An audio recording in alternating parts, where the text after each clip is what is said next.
Evangelio según Lucas, capítulo 2.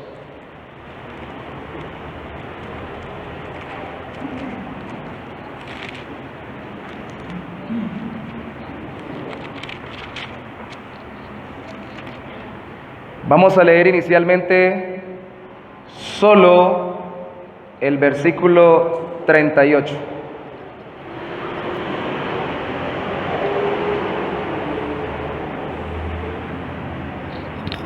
Solo el versículo 38. Se subió. Evangelio de Lucas, capítulo 2, versículo 38. Se subió el volumen. Gloria a Dios. Se destapó. Hola. ¿Será el cable? Gloria a Dios. Lucas 2, 38. ¿Lo tienen, mis hermanos? Muy bien, leemos en el nombre del Señor. ¿Lo podemos leer juntos? ¿Qué tal si nos ponemos sobre nuestros pies para leerlo juntos en esta mañana? Y en alta voz, Lucas 2:38.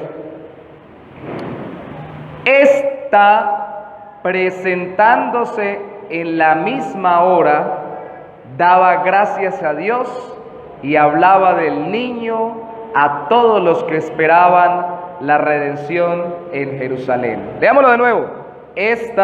Presentándose en la misma hora, daba gracias a Dios y hablaba del niño a todos los que esperaban la redención en Jerusalén.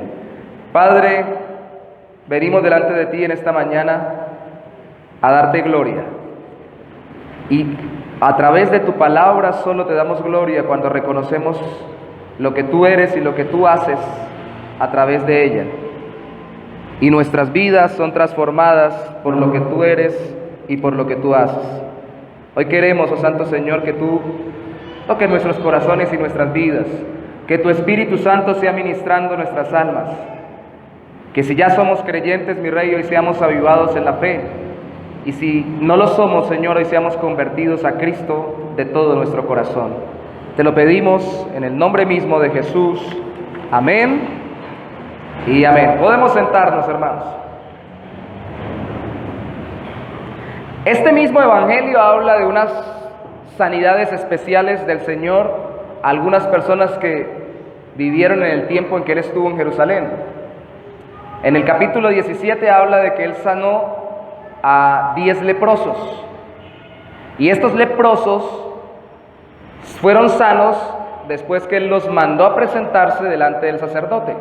Mientras iban, fueron sanados, obedeciendo lo que el Señor les dijo. Pero estos leprosos no eran judíos, eran samaritanos. Y solamente de estos 10 regresó uno a darle gracias al Señor. Uno de los 10 leprosos sanados por Cristo muestra que el estar agradecido con Él es directamente proporcional a adorar a Cristo.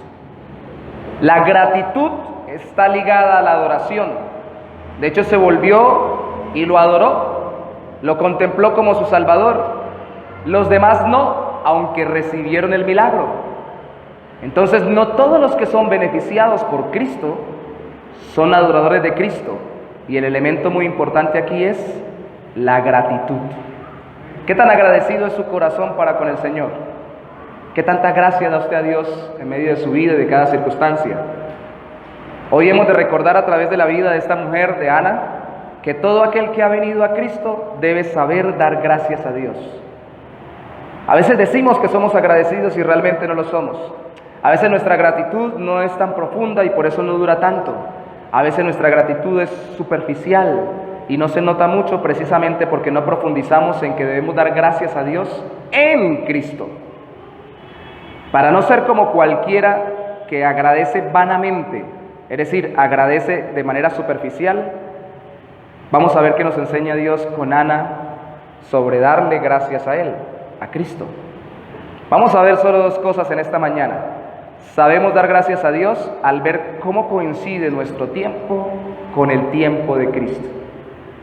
Leamos de nuevo el capítulo 2, versículo 38. Ana, presentándose en la misma hora, daba gracias a Dios. Ana vio cómo coincidió el tiempo de su vida con el tiempo en que Cristo vino al mundo. ¿Cómo se encontró con Cristo? Se encontró con Cristo en medio de la presentación de Él como un niño en el templo. Lucas capítulo 2, versículo 36 y 37 nos lo narran. Dice, estaba también allí Ana, profetisa, hija de Fanuel, de la tribu de Aser, de edad muy avanzada, pues había vivido con su marido 7 años desde su virginidad. Y era viuda hacía 84 años, y no se apartaba del templo, sirviendo de noche y de día, con ayuno y oraciones. ¿Sé que cuántos años tenía Ana? Los matemáticos, por favor. ¿Algunos sabe algo? Algunos comentaristas bíblicos dicen que eso tiene que haber estado mal traducido, porque difícil, porque si vivió 7 años desde su virginidad con su marido, y luego enviudó y llevaba 84 más 7, 91, ¿sí?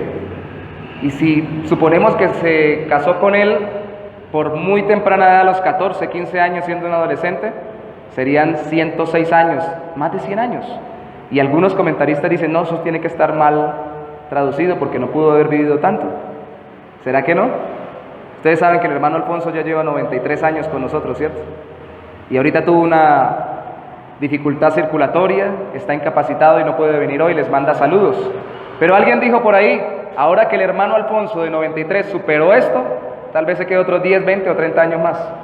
Así que estén listos. No es imposible para el Señor dar larga vida.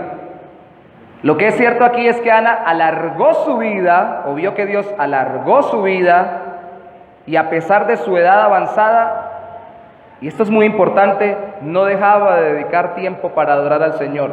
Créame, hermanos, desde acá, lo saben los que cantan, los que tocan, los que pasan al frente. Cuando estamos acá, el de más edad en nuestra iglesia, de 93 años, es el que más se goza en la alabanza. A veces es el que más fuerte canta, a veces es el que más gozoso adora al Señor. Y cuando está predicando es el que más pendiente está. Y tiene 93 y no se duerme con las predicaciones. Está tan atento y pareciera contradictorio que una persona con tanta edad, entre más años, dice uno, menos puedo dedicarme a hacer ciertas cosas, más se dedique para adorar al Señor. Ana era así.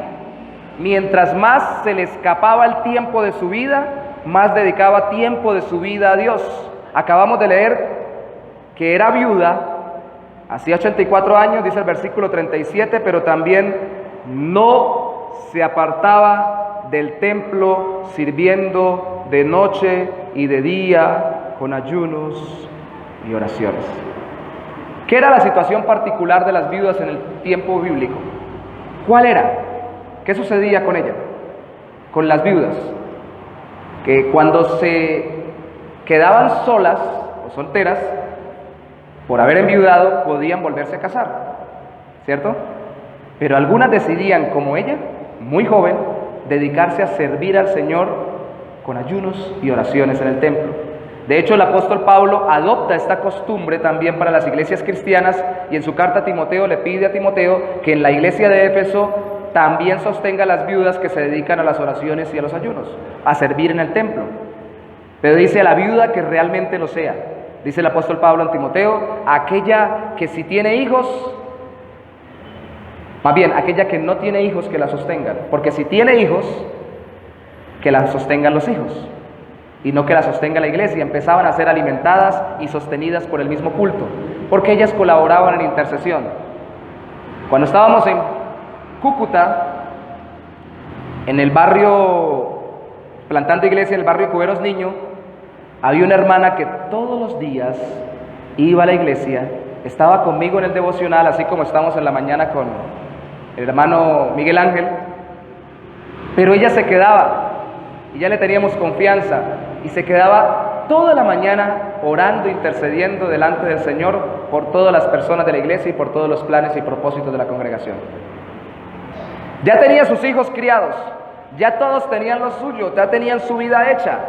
Ella no era viuda, sino separada, le había abandonado el marido, pero de todas formas ella se dedicaba continuamente a la oración.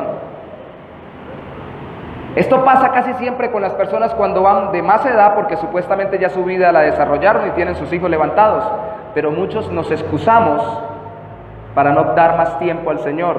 Ella daba más tiempo al Señor.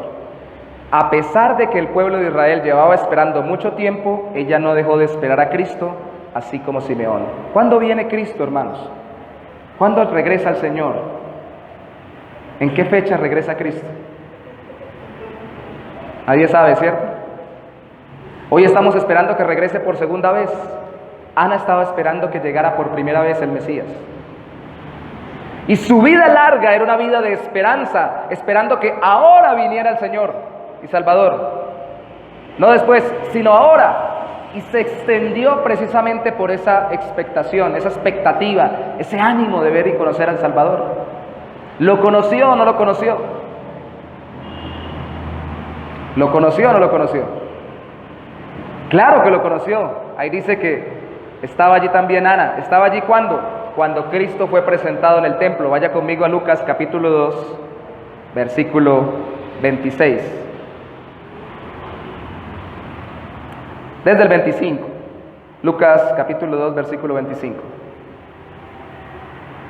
Y he aquí, había en Jerusalén un hombre llamado Simeón, y este hombre justo y piadoso esperaba la consolación de Israel, y el Espíritu Santo estaba sobre él.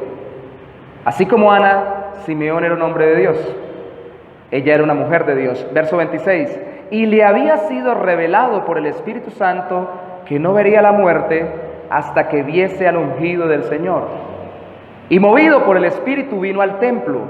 Y cuando los padres del niño Jesús lo trajeron al templo para hacer por él conforme al rito de la ley, él le tomó en sus brazos y bendijo a Dios diciendo: ahora, Señor, despides a tu siervo en paz, conforme a tu palabra, la palabra particular para él, porque han visto mis ojos tu salvación, lo cual has preparado en presencia de todos los pueblos, luz para revelación a los gentiles y gloria de tu pueblo Israel. Y José y su madre estaban maravillados de todo lo que decía de él. Y los bendijo Simeón y dijo a su madre María: he aquí, este está puesto para caída y para levantamiento de muchos en Israel, y para señal que será contradicha. Y una espada, María, traspasará tu misma alma, para que sean revelados los pensamientos de muchos corazones. Un niño de 2 años. ¿Cuál es la conmoción por ver un niño? Un niño de 2 años. Perdón, de 2 años no, de 8 días, discúlpenme. De 8 días, estamos en el capítulo 2, de 8 días. Un niño de apenas unos cuantos días, porque a los 8 días ya se podía circuncidar. Pero al mismo tiempo prefirieron que pasaran los días del lavamiento y purificación de padre y madre para llevarlo a purificar. Un niño de meses. ¿Qué de raro tiene un niño de meses? ¿Cómo supieron ellos que era el Salvador? ¿Tenía una aureola Cristo? Una aureola, perdón. ¿Tenía una luz resplandeciente? Yo conozco denominaciones eclesiásticas donde la persona que lidera a nivel internacional, me lo dijo alguien que pertenecía a ella, esperan que el que lidere la denominación a nivel internacional sea alguien que le aparezca una luz azul, para que puedan saber que es de parte del Señor que tiene que dirigirle. ¿Qué manifestación tremenda tuvo delante de sus ojos Simeón para entender que este era el Salvador? ¿Qué manifestación tremenda tuvo Ana? Porque después es lo que leemos en el versículo 36, que estaba también allí Ana, y Ana vio al niño, o sea que vio al Salvador que esperaba. ¿Qué entendían ellos con respecto a la obra de Dios? Mientras más esperaban tanto Ana como Simeón que Dios en su soberanía quisiera volver a revelarse a su pueblo, Simeón más convencido estaba junto con Ana de que el Señor le revelaba a él que vería en esta vida a Cristo. Hermanos, Dios no había hablado oficialmente hacía 400 años aproximadamente. Y dijo alguien alguna vez, y vino a hablar a través del llanto de un niño. El silencio de Dios es tremendo. Y a quienes nos gusta hablar mucho nos parece más tremendo todavía. Que Dios no nos hable cuando estamos en un problema, en una dificultad. Cuando estamos en angustias, en dolor, es conflictivo, es complicado. Que no percibamos la voluntad de Dios para nuestras vidas se nos vuelve difícil, complejo, en medio de cualquier circunstancia. El pueblo de Israel entero había tenido grandes épocas como la época de Moisés, como la época de Elías, donde Dios se había manifestado con grandes milagros, había hablado desde un monte y había revelado su voluntad a través de profetas como Elías y Eliseo. Y ahora, más de 400 años atrás, habían cesado las manifestaciones proféticas oficiales de parte de Dios al pueblo. El pueblo había pasado por diferentes circunstancias difíciles, varios imperios, y al final estaban bajo el imperio romano. No había hablado oficialmente el Señor, no había dicho nada todo el pueblo como el Señor de Israel, pero sí le había hablado particularmente ¿a quién? ¿A quién se le había revelado? Lo acabamos de leer. ¿A quién? Dígalo duro, hermano. Dígalo duro, con ganas. A Simeón. A Simeón. A Simeón. O sea que porque Dios calle oficialmente y no haya un boom, un milagro extraordinario, ¿quiere decir que no está actuando Dios en los corazones de las personas? No. Venía preparando el corazón de este hombre para que conociera al Salvador.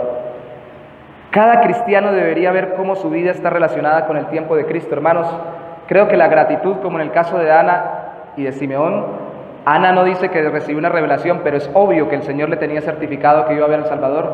Simeón sí lo dice. Cada uno de nosotros debería ver cómo Cristo se nos revela en nuestra vida y en nuestro propio corazón para estar verdaderamente agradecidos. Mirando cómo en el pasado Cristo le dio una salvación eterna, el creyente entonces puede vivir agradecido. Vaya conmigo a Hebreos capítulo 1, versículo 1 al 4. Hebreos capítulo 1, versículo 1 al 4.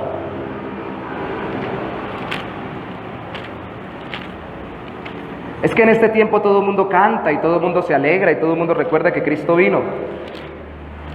Ay, pero a veces no damos gracias si no está bonita y buena la Navidad y si no hay buena y gran cantidad de relaciones y de buenas experiencias. Pero resulta que es más que eso. Hebreos capítulo 1, versículo 1 al 4. Dice: Dios, habiendo hablado muchas veces y de muchas maneras en otro tiempo a los padres por los profetas, en estos postreros días nos ha hablado por el Hijo, a quien constituyó heredero de todo y por quien asimismo hizo el universo, el cual, el Hijo, siendo el resplandor de su gloria, la del Padre, y la imagen misma de su sustancia, y quien sustenta todas las cosas con la palabra de su poder, habiendo efectuado la purificación de nuestros pecados por medio de sí mismo, se sentó a la diestra de la majestad en las alturas, hecho tanto superior a los ángeles, como heredó más excelente nombre que ellos. Hermano, el que era más sublime que el mismo cielo, el más glorioso que cualquier ángel hermoso, era el que estaba allí en un pesebre, y que luego pasa al templo y se encuentra con Samuel y con Ana, un pequeño niño. Dios hecho carne. De hecho, cuando volvemos a Lucas capítulo 2, no regrese por favor si quiere, sino solo recordémoslo, nos damos cuenta que sí hubo una manifestación rara. A algunas personas sí se les apareció algo distinto para dar a conocer que Cristo había nacido. ¿A quiénes fue? Cuando Cristo nació y estaba en un pesebre, ¿a quiénes se les presentó algo sobrenatural? ¿A quiénes? A los pastores, ¿cierto? ¿Y cuál fue esa manifestación? Los primeros villancicos, dijo alguien. El ángel le dijo: ha nacido en Belén. ¿Y cuál va a ser la señal? Lo encontraréis envuelto en pañales. ¿Y qué hay de raro con que un niño esté envuelto en pañales? Bueno, estaría raro si hubiera sido en esta época, porque ahorita utilizamos pañales desechables, pero ¿por qué había de raro que estuviera envuelto en una cantidad de cobijas o de trapos o de telas? ¿Qué hay de raro en que un niño esté envuelto en pañales? ¿Qué había de particular? ¿Cómo? En un establo, era fuera de lo normal. un establo, un pesebre, una pesebrera le llaman en mi pueblo, no mi pueblo, en el pueblo de mi papá, al lugar donde están los animales. No, ellos tenían que haber encontrado un mesón. Nos damos cuenta cómo Dios es soberano. ¿Por qué estaban ellos ahí? Dijeron, María, el Señor nos regaló al Salvador del mundo, vamos a tenerlo en un pesebre para que todo el mundo se acuerde que es el Salvador del mundo y todo el mundo pueda celebrarlo. ¿Sí así dijeron? Un ángel le reveló, le dijo María, cuando le reveló que iba a quedar embarazada, le dijo, irás y darás a luz en un pesebre en Belén. ¿Sí? ¿Cómo fueron que llegaron allá? Por medio de circunstancias que les impulsaron a estar allá, se lanzó un edicto para empadronamiento. Los empadronamientos era para poder saber dónde era la descendencia de cada persona, y el Imperio Romano los utilizaba para tanto aplicar impuestos como para eximir de impuestos. Y se cree que los judíos que se hacían empadronar en su lugar demostraban que eran judíos, y los judíos sí tenían ciertos privilegios del Imperio Romano. Y ellos se fueron hacia la aldea donde era el ascendiente de José y María. ¿Quién era ese? El rey David. ¿Cómo se llama esa aldea? Belén, de Judá. O sea que ellos no lo planearon. ¿Quién lo determinó? Aquí en la tierra, una autoridad humana. Pero ¿quién lo planeó desde el cielo? Dios. Además, eso diría que diera luz en Belén. Pero ¿por qué en una pesebrera? Y no estamos leyendo el texto para que lo recuerden. ¿Por qué? Señor, ¿no había espacio en dónde? Sí, en los lugares donde se quedaban, la Reina Valera le llama mesón, en los sitios donde se hospedaban las personas de paso, no había lugar. ¿Ellos lo hicieron a propósito para que se cumpliera que el niño naciera en la aldea de Belén de una forma humilde? No, lo hicieron porque no había lugar, aquí no hay sitio. Pero Señor, usted no entiende, es que yo soy cristiano, yo vengo tocando las puertas. De pronto puede decir uno cuando esté buscando, y yo vengo a bendecir al Señor, a bendecir a la gente predicando al Señor, vengo a hacer la obra de Dios. No, Señor, a mí no me interesa, aquí no hay sitio. Ellos podrían haber dicho, pero nosotros somos los padres del Salvador. No, Señor, no hay sitio. Los padres del que viene a redimir el mundo, no hay sitio. Igual que con el empadronamiento lo decidieron ellos no darle espacio, podrían haber sacado a alguien y ponerlo allí, si hubieran entendido quién era el que venía en el vientre de María. No lo hicieron, pero ¿quién planeó que eso sucediera? Desde el cielo, Dios mismo. Nos damos cuenta que nuestros tiempos están cuadrados por el Señor, y que para poder ser agradecidos tenemos que dar también nosotros gracias por cada una de las circunstancias que nos acontecen y de las cosas que nos suceden, planificadas por Dios, incluyendo las más difíciles y duras.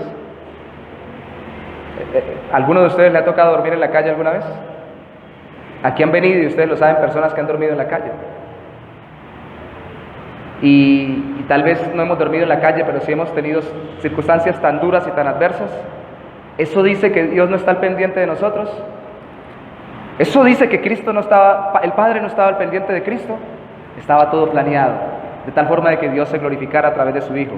Vaya conmigo a Efesios capítulo 1, versículo 3. Efesios capítulo 1, versículo 3. Vamos a rápidamente mencionar un tema que para algunas personas cristianas les parece muy difícil o muy complejo, pero cuando usted lo mira desde el cuidado de Dios y desde la voluntad buena de Dios, es algo hermoso y glorioso.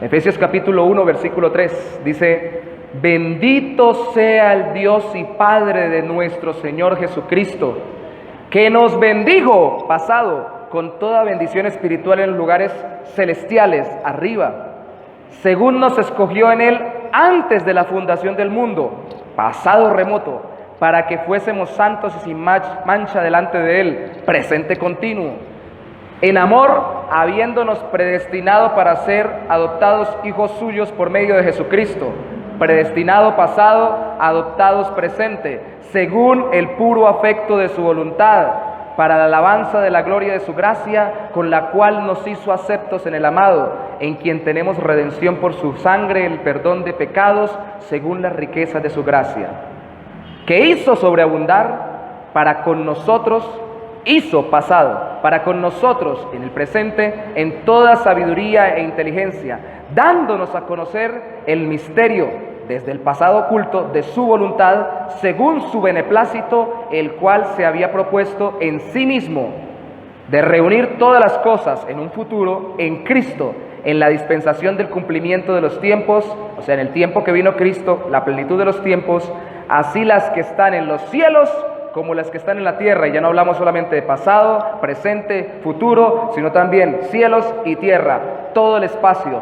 En él mismo tuvimos herencia, habiendo sido predestinados pasado, conforme al propósito del que hace todas las cosas según el designio de su voluntad, soberanía, a fin de que seamos para la alabanza de su gloria los que primeramente esperábamos en el pasado en Cristo. En él también, habiendo oído en el pasado la palabra de verdad, el evangelio de vuestra salvación, y habiendo creído en él, fuisteis sellados con el Espíritu Santo de la promesa, presente continuo, que es las arras de nuestra herencia, hasta la redención de la promesa adquirida, para la alabanza de su gloria en un futuro eterno. Déjeme resumirlo así. Mirando cómo en el pasado Cristo nos dio una salvación eterna, forjada en el pasado hacia el futuro para disfrutarla en el presente, y no viendo nuestra vida en función de nuestro tiempo corto en esta tierra. Esto nos hace ser agradecidos. ¿Tenemos la visión tan corta? Cuando le preguntamos, yo les pregunté al principio, ¿ustedes son agradecidos? Y le decimos, ¿de qué tiene que dar gracias? Buscamos, ¿qué pasó ahorita? Si esta mañana me levanté de buen genio, de mal genio. Hoy, por ejemplo, podría decir yo, no, hoy me levanté con la misma gripa que tengo hace 3 días, entonces no tengo para dar gracias. Y tenemos una visión tan corta en el tiempo y en el espacio que reducimos a un pequeño círculo las cosas por las cuales damos gracias a Dios. Que Cristo haya venido, el eterno, que no tiene pasado, no tiene principio en el pasado y no tiene fin en el futuro. El eterno Dios junto con el Padre y con el Espíritu Santo se haya introducido y se haya hecho hombre para crecer como cualquiera de nosotros, vivir y morir, introduciéndose en este tiempo, en esta esfera de tiempo, nos tiene que mostrar que precisamente nosotros no podemos vivir encerrados en nuestro tiempo y encerrados en nuestro pequeño círculo y espacio, porque si no, nunca vamos a ser agradecidos, si no, nunca vamos a tener que dar gracias. Apenas miramos si los padres miramos si se portaron bien los hijos, si no se portaron bien los hijos, pues no hay que agradecer. Apenas los hijos dicen, los papás realmente nos ayudan o no nos ayudan, si no, no hay que agradecer. Apenas miramos en nuestro pequeño círculo de trabajo, de amigos, de compañeros de estudio, y no echamos de ver todo lo que Dios ha hecho en la historia a través de Jesucristo, cómo Él se metió en la historia y cómo nuestro tiempo concuerda con su tiempo. ¿Cuántos de ustedes vivieron en la época de Cristo? Ahorita dirán, no, el pastor está hablando de reencarnación. No, no estoy hablando de reencarnación. ¿Alguno de ustedes vivió en esa época? ¿Cierto que no? Ninguno, bíblicamente hablando, ninguno. No se preocupen, hermano, no estoy hablando de ninguna falsa doctrina. Solo quiero que piensen. Entonces, ¿cómo saben que Cristo vino a este mundo? ¿Cómo lo saben? ¿Cómo supo, pues? Lo leímos, Simeón, que el niño que estaba allí era el Salvador que le había prometido el Señor a Israel. ¿Cómo lo supo? Lo leímos. ¿Qué se le dio a él para que esperara al niño? Una revelación, ¿cierto? Un trato personal e interno. ¿Cómo sabe entonces el creyente que realmente Cristo existió? ¿Cómo lo sabemos? Por una relación interna especial del Espíritu Santo que da testimonio en nuestros corazones, ¿cierto? Pero a veces se nos olvida y lo mandamos bien al fondo y por eso no vivimos agradecidos. Vivimos de lo que está pasando ahorita, de la hora, de lo que tenemos ya, de lo que manejamos en este momento, de cuánta plata tenemos en el bolsillo. Y yo siempre tomo el pelo, vamos a ver si esta vez, unas llaves, son de la iglesia, el celular viejito, nada por aquí, como los magos, este es prestado, otras llaves, nada por acá. Entonces no cargo nada en los bolsillos, no tengo que agradecer. ¿Qué tengo que agradecer? Ahora por favor quiero que lo aterricemos. ¿Qué tengo que agradecer? Vamos al texto en Lucas capítulo 2, por favor. El versículo 38, que fue nuestro versículo, es nuestro versículo base.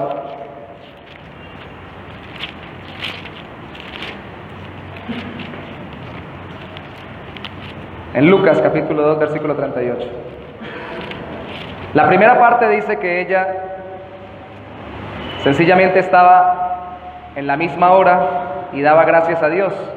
Pero fíjese lo que lleva una actitud agradecida en la vida de esta mujer. Lucas capítulo 2, versículo 38. Y hablaba del niño a todos los que esperaban la redención en Jerusalén.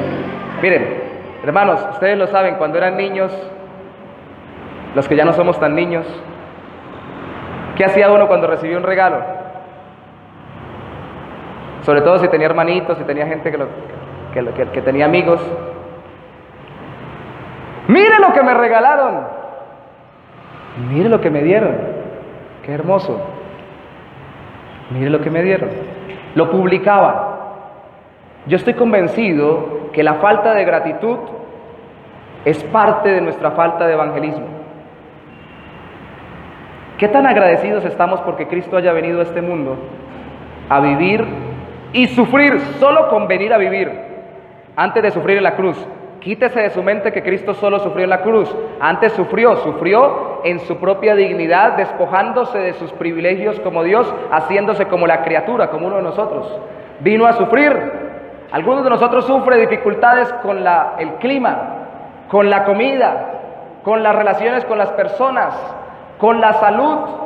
Y aunque Cristo hacía milagros y todo lo demás, se cansaba, se agotaba. Yo estoy convencido que incluso le sacaban la paciencia. Aunque Él era totalmente paciente, Él mostraba cómo las personas podían llegar a ser, alrededor de cualquiera, incluyéndolo del mismo, personas insidiosas, que terminamos por fastidiar la vida de los demás. ¿Recuerdan cuando Cristo le decía a los discípulos, ¿dónde está su fe? Y los regañaba y los reconvenía. Porque vivir entre seres humanos es complejo. Si no, dígaselo a su esposa si la tiene, o pregúntele a su esposo si lo tiene, o a sus hijos. A veces nosotros predicamos desde el púlpito y pareciera que somos perfectos. El Señor dice, Él manda en su palabra que tú cumplas con todo lo que Él ha dicho, que lo guardes perfectamente, ni a derecha ni a izquierda te desvíes. Gloria a Dios. Y dijo una vez un predicador, así como yo lo hago, gloria al Señor, yo voy bien. No me redarguye de pecado el Señor en nada. Alguna vez dijo alguien esa anécdota que supuestamente sucedió y la esposa del pastor que estaba predicando estaba atrás, tal vez en algunas sillas como las que tenemos aquí al lado, y le hizo, ¡hey! Yo estoy aquí. Yo sé cómo es usted. Yo sé cómo se porta. Yo le conozco su vida. Y yo sé que aunque sea un hombre de Dios, podría haber dicho ella, yo sé que usted también se falla y se equivoca. ¿No que yo sufro esas fallas? Le pudo haber dicho ella. Yo sufro las fallas de mi esposa y los pecados de mi esposa. Y ella sufre mis pecados y mis fallas. ¿O no? ¿O ustedes no sufren el lidiar con las personas? Muchas veces. Miren, hermanos, hay gente que nos aguanta tanto. Definitivamente el Señor es bueno. Uno no se imagina cuántos puede terminar siendo insidioso para alguien, en cualquier cosa y en cualquier aspecto. Y Cristo vino aquí a estar en medio de nosotros, descendiendo del trono de gloria, despojándose, de acuerdo a lo que dice Filipenses, y se humilló solo con hacerse como la criatura y estar en medio de personas conflictivas. Sí, personas a la imagen de Dios, sí, personas creadas por Dios, sí, la corona de la creación sobre los animales y sobre toda la creación, sí, con gran capacidad para hacer muchas cosas, pero conflictivas y con dificultades. Y vino y se manifestó en medio de nosotros como un niño, por amor a nosotros. ¿A usted no le daría gratitud el saber que el presidente de la República, así sea de la República de Tangañica, que usted ni la conoce, lo llame por teléfono y le diga, te estoy llamando desde la República de Tangañica, soy el presidente? No sé si tenga presidente Tangañica, no sé si exista o me la estoy inventando, pero que existiera y el presidente estuviera y lo llamara y le dijera, te estoy llamando para decirte que me he fijado en ti y en tu trabajo, en tu labor, y simplemente quiero ayudarte en lo que desees. ¡Wow! Gracias, un presidente de una república. ¡Qué bendición! Que se digne a llamarme por teléfono y que disponga desde su altura a venir a hablar conmigo, cuando sé que tiene gran cantidad de ocupaciones. Hermanos, es cierto que las personas, entre más altos los cargos, más difícil la conexión con las personas. Es muy cierto, y no porque quieran alejarse, sino porque definitivamente es muy complejo por la responsabilidad que tienen y la gran cantidad de cosas que tienen que resolver. Tienen que ir escogiendo con quién se relacionan y escogiendo qué tipo de actividades realizan. Y se vuelve complejo. Si llegamos a hacer una mega iglesia conforme a la voluntad de Dios, tenemos que partirla en 10 para poder atender mejor las personas, porque preferimos varias iglesias de un buen tamaño que una mega iglesia que no podamos conectarnos los unos con los otros. Pero aunque solamente fuéramos 100 y pico, 200, 300, póngale 500, ya se vuelve complicado. De hecho, ¿cuándo fue la última vez que fui a la casa de alguno de ustedes? Y yo no soy nada importante, apenas soy el pastor de la iglesia, no soy el presidente de la república. La última persona que estuve fue en la casa de Verme, si no estoy mal. De resto, y somos pocos. Nos embolatamos tanto, y Dios en su gloria y en su majestad, el Hijo de Dios decide venir a hacerse un ser humano. Entonces, ¿dónde estaba? Les preguntaba hace un rato. Vaya conmigo a Lucas ahí mismo, capítulo 2, para ver los ángeles. Versículo 8. ¿Dónde estaba la sorpresa? O la señal. Había pastores en la misma región que velaban y guardaban las vigilias de la noche sobre su rebaño. Y aquí se les presentó un ángel del Señor, y la gloria del Señor los rodeó de resplandor, y tuvieron gran temor. Esto es fascinante. Pero el ángel les dijo: no temáis, porque he aquí os doy nuevas o noticias de gran gozo, que será para todo el pueblo, no solo para ustedes, que os ha nacido hoy en la ciudad de David un Salvador, que es Cristo el Señor, el Mesías. Esto os servirá de señal: hallaréis al niño envuelto en pañales, acostado en un pesebre. Sí, había algo de irregular que un niño estuviera en una pesebrera, pero más irregular era, siempre los contrastes en la Biblia y en la literatura judía son muy importantes. Verso 11, Cristo el Señor. Verso 12, niño en pesebre. Verso 11, Cristo el Señor. Verso 12, niño en pesebre. Para usted y para mí ya es tan fácil decir Señor, el Señor. Pero el Señor significa el dueño de todo, el que todo lo posee, el Mesías y Salvador. No es congruente que esté en medio de una pesebrera. Esta es la señal.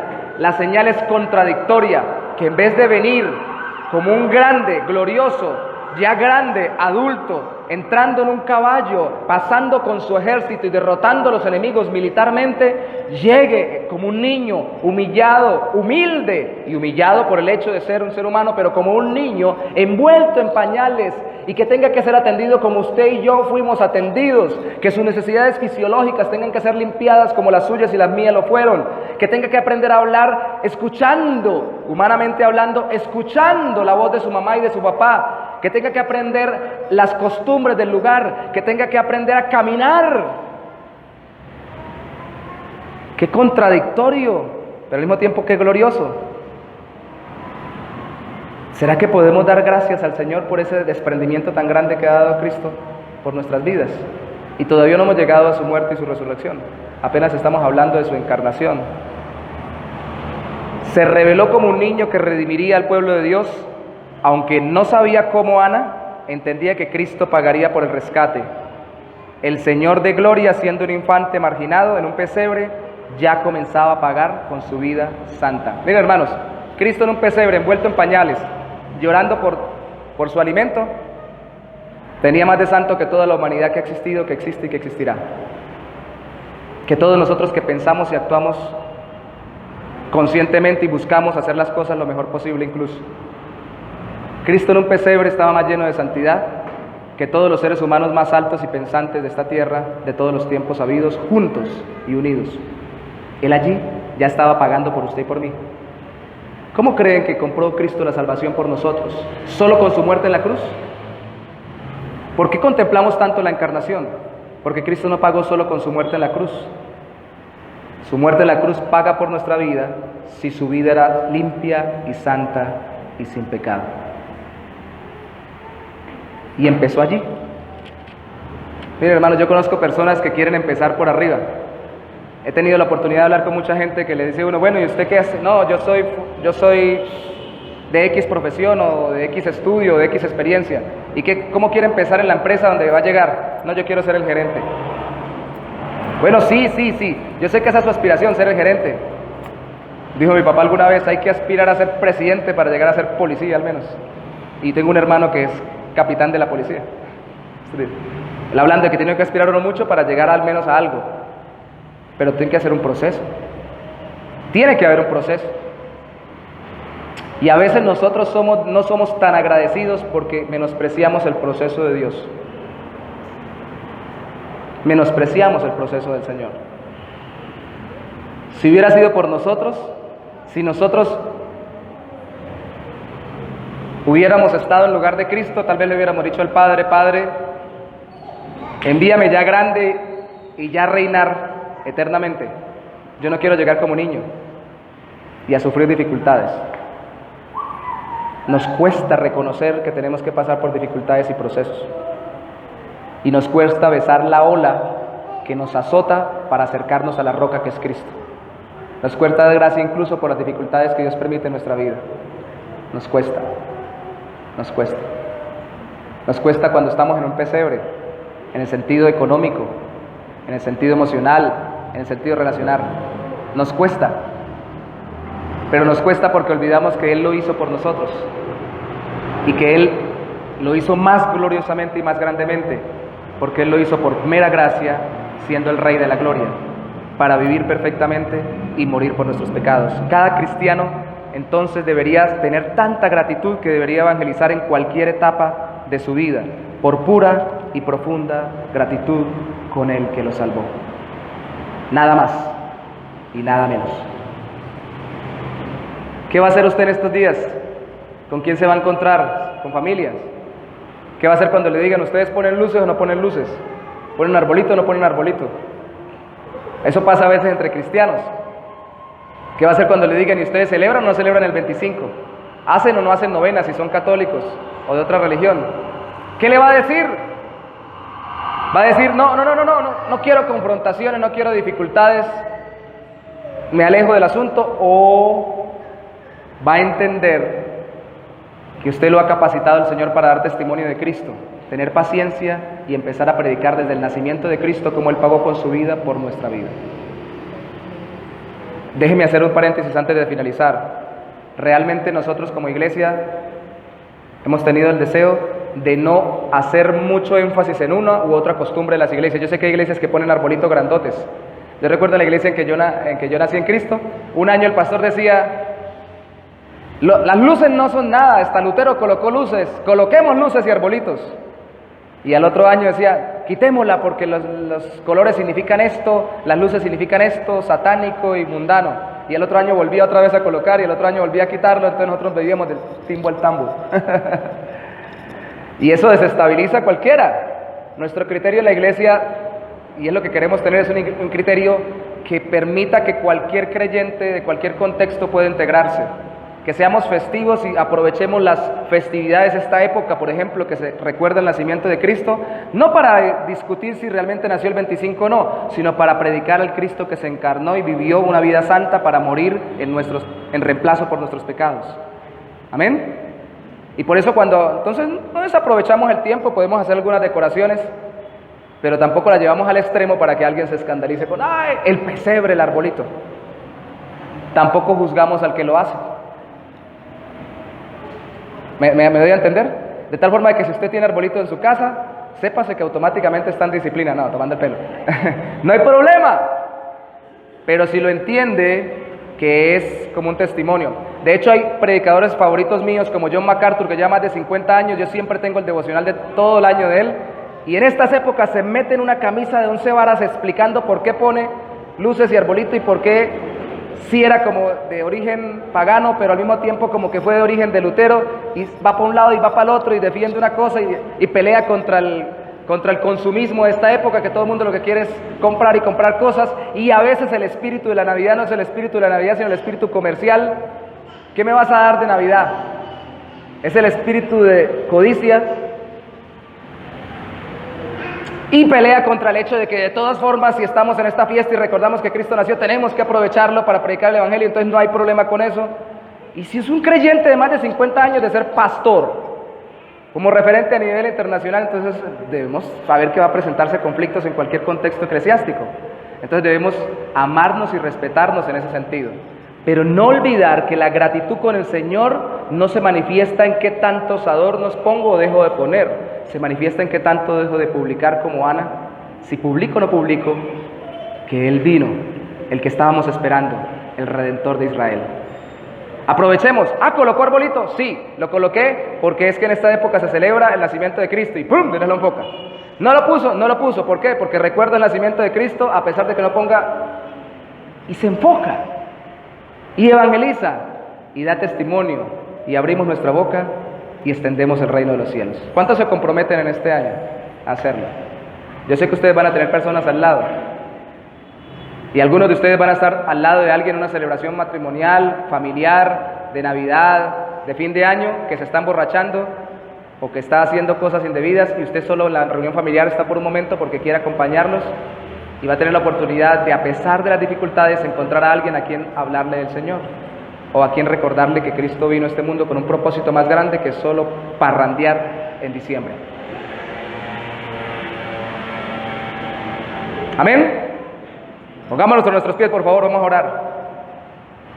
Sabemos ser agradecidos cuando nos vemos particularmente visitados por Cristo. Cristo vino, mi hermano, si tú has creído en Él, por ti. Él vino al pesebre o nació a través de la Virgen por ti. Por ti. Nació por ti, porque te amaba. De tal manera amó Dios al mundo que ha dado a su Hijo unigénito. Visitó este mundo por ti, aunque aún no habías nacido. Nos había predestinado para que creyéramos en Él, Efesios capítulo 1. Y antes de nacer ya vino por ti y por mí. Y si lo creemos, lo manifestamos hablando de Él.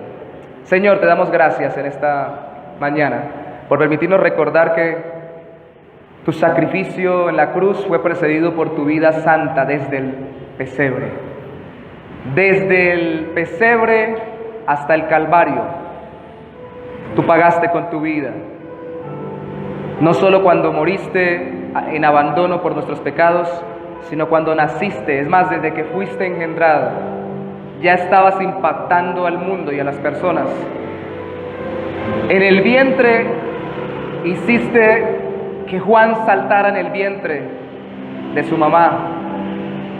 Ya tu presencia gloriosa, aunque tenía que ser, y eso es un misterio, que tú crecieras en conocimiento como nosotros, humanamente hablando, ya tu gloria divina estaba manifestándose desde el vientre de María.